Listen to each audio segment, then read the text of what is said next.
So the Android 13 Beta 2 has been out for a little bit of time now, and I think 2.1 just came out today, which is very interesting. And I wanted to take a look at it on the Google Pixel 6. Now, it hasn't really been official yet, so it's still, a work in progress. It's not going to be officially released until I think another couple of months, which is totally okay. And I can definitely tell you within Android 13, there's a lot of improvements, but one thing I want to give Google a lot of credit is when you actually install this update and you actually go through and install really any update. I think since Android 12, it has been a seamless experience. That's one thing I really like about these Android updates right now.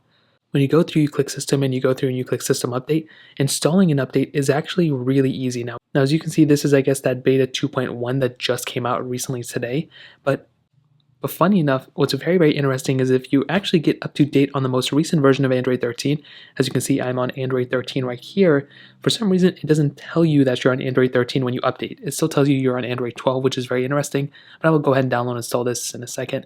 But installing the update takes a little bit of time. But downloading the update takes quite a bit of time, but installing it does not take that much time. It's almost like a reboot.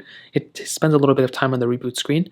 But one cool thing, and the biggest size difference that I saw, at least coming from the previous version of Android 12, I don't remember it being that big of a version, but Android 13, you can see 2.15 gigabytes. So it's not the biggest update of all time. I've definitely seen bigger updates after, but this was the size that I was getting on my Pixel 6.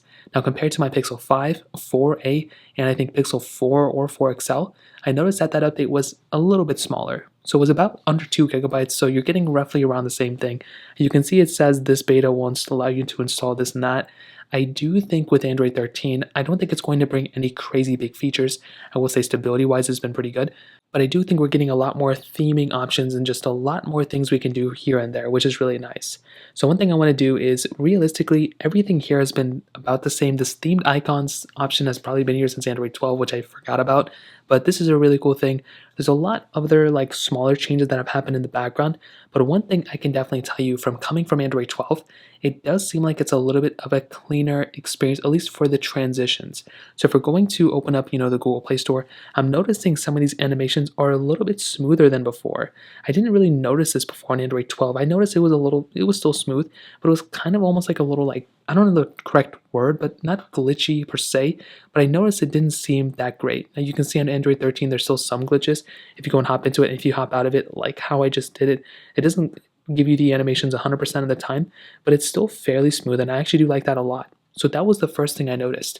Now, raw features of Android 13 are still going to be kind of confirmed as they come later on. I think it's around this time of the next month or two when we're going to start seeing some bigger changes.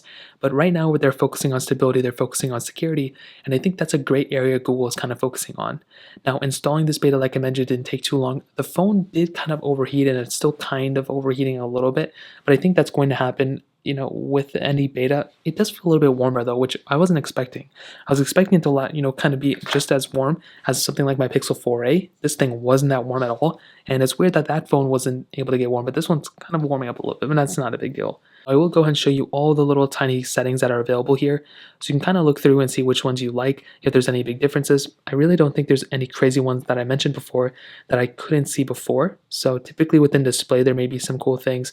Maybe wallpaper and style will have some other things that we showed before, but typically everything looks fine. So the consensus, in my opinion, of the Google Pixel 6 on Android 13 is basically don't install it yet. It doesn't really make too much sense to go ahead and do something like that yet. I would probably recommend installing it once we're on the official beta or official release.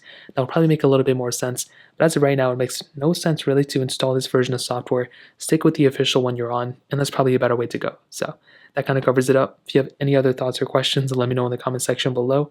Hit the like button, that would mean so much, but definitely hit that subscribe button. More importantly, everything else, I love every single one of you guys. Hopefully I'll catch you guys in the next video. Peace out till then.